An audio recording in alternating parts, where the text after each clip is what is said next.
Pumanaw na sa edad na 72 ang OPM icon na si Freddy Aguilar. Kinumpirma ng General Counsel ng Partido Federal ng Pilipinas na si Attorney George Briones ang malungkol na balita sa Manila Standard nitong Martes ng umaga.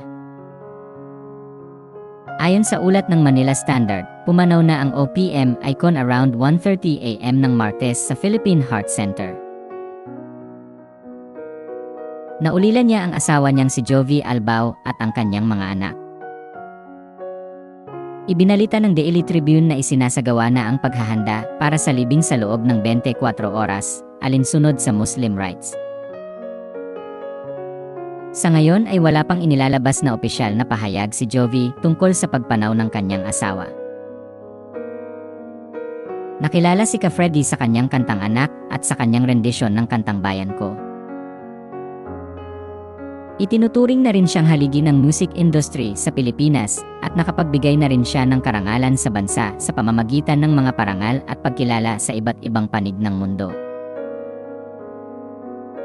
Bukod sa pagiging singer-songwriter, si Freddy ay dating National Executive Vice President ng Partido Federal ng Pilipinas.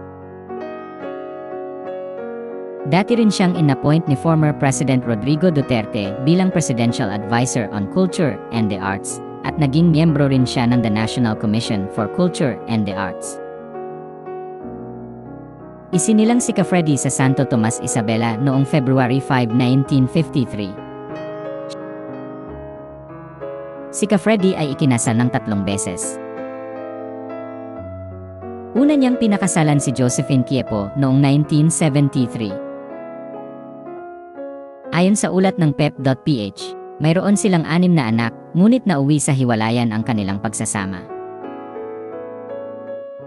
Si Antoinette Martinez ang pangalawang asawa ni Freddy, ngunit nauwi rin sa hiwalayan ang pagsasama nila. Nagpa-convert sa relihiyong Islam si Freddy noong 2013 at pinangalanan ang sarili bilang Abdul Farid.